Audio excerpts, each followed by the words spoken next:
Hello folks, and welcome to this week's Music Alerts video where I tell you what physical media I've received through the post this week. I've got some CDs, I've got some vinyl. Let's start with a book.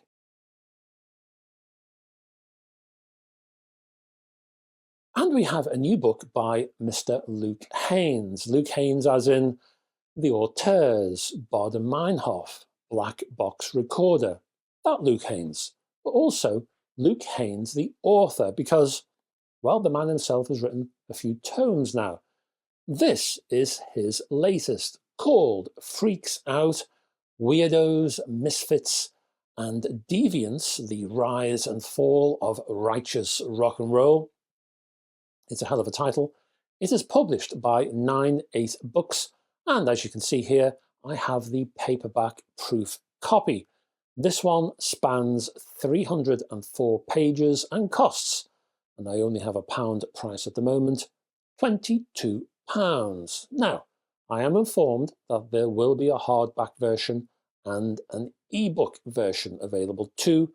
Expect the release date of 28th of March of this year, 2024, as I make this video. Now, the book exclaims rock and roll on the cover, and yes, you will read about the likes of Gene Vincent and Johnny Ray and Elvis, but we also hear about Syd Barrett, the Incredible String Band, The Fall, Hawkwind, and many more.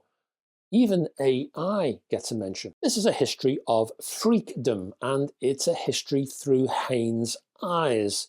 So it's also partly a memoir and how freaks orbited his life. Actually though, you know what? I'm not really happy with the word freaks, because that implies that everyone else is normal and, what's worse, right.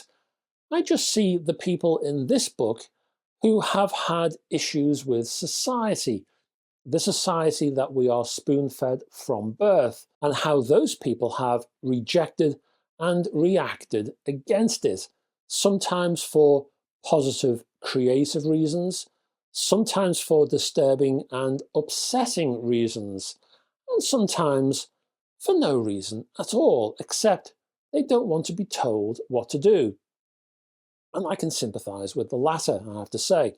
Now, this is a down-to-earth, straight from the hip book, so if you are affected by bad language, avoid this book like the plague. Now, Haines is not afraid to express an opinion.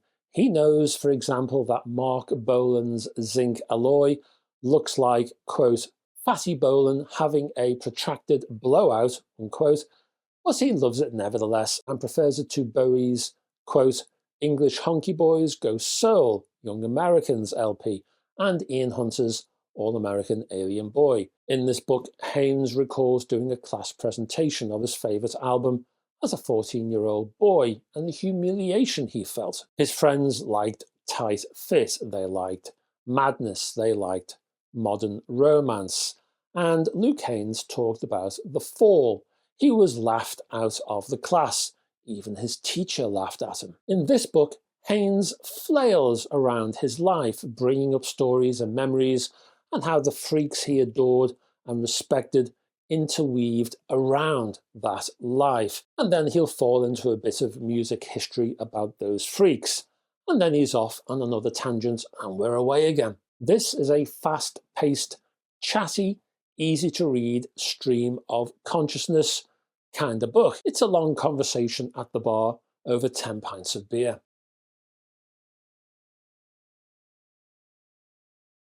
First CD for on the laundry label, look at me, I'm laughing, is English lady Holly Lerski's Sweet Decline, presented in a gatefold digipack. This is the singer-songwriter's 5th album, recorded in Nashville.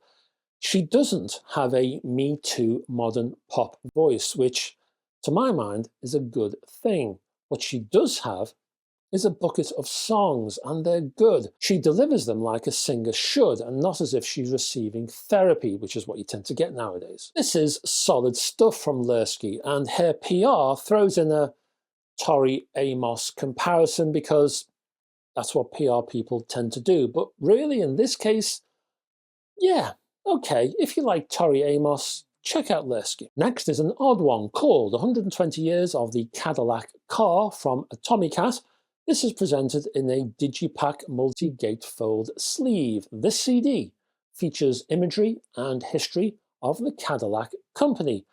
And then you get a whole host of R&B blues artists and rock and hillbilly artists who have a Cadillac connection. Either the word Cadillac was part of the group name, or in the song, or somewhere in the lyric. That's the connection. It's a kind of petrolhead CD album spanning 30 tracks. From Jasmine in the UK is the essential Varetta Dillard and Easy Easy Baby over 2 CDs. Now, Dillard was an R&B singer. She suffered from a bone disease and spent most of her life hobbling around on crutches. But that didn't stop her. After she managed to recover some semblance of health, she won 2 singer talent contests at the Apollo Theatre. The Savoy label signed her up, and she was off. The title track of the CD hit the R&B top 10 in 1952, and she was suddenly a star.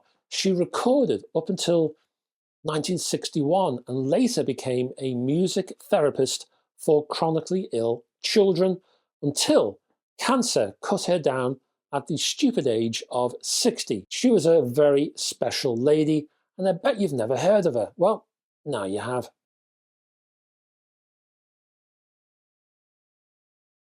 To mark the 35th anniversary of the acid jazz label, it's releasing the James Taylor Quartet's Mission Impossible on red vinyl.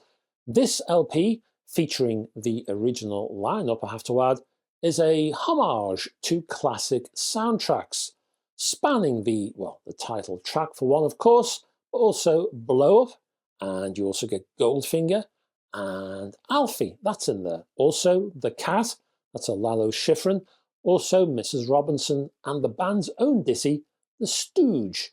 This is groovy stuff. Next up is a reissue from Rhino, and it's based on the film The Three Amigos, starring Steve Martin, Chevy Chase, and Martin Short. The score was by none other than Elmer Bernstein, soundtrack royalty, while the included songs were penned by an equally royal Randy Newman.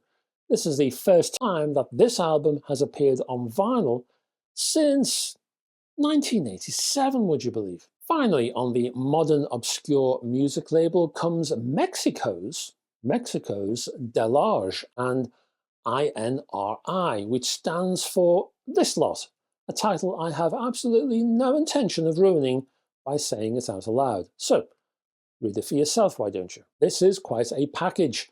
Pressed on blue vinyl, the LP itself presents kind of industrial electronica and melodic techno. It's powerful, it's meaty, portentous, threatening, wall-shaking, hip-swinging stuff, and really should have been the soundtrack to the film The Terminator. Also, check out the included 7-inch single, offering a further 2 remixed tracks, plus the 4-panel fold-out poster that repeats the sleeve art.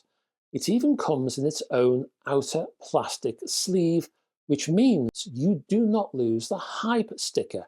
I like that. I approve. The whole thing, nice. Very nice indeed.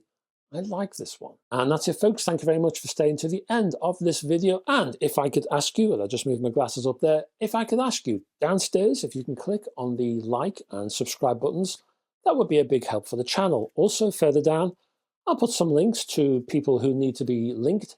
Also, my website, if you want to go there, have a little look.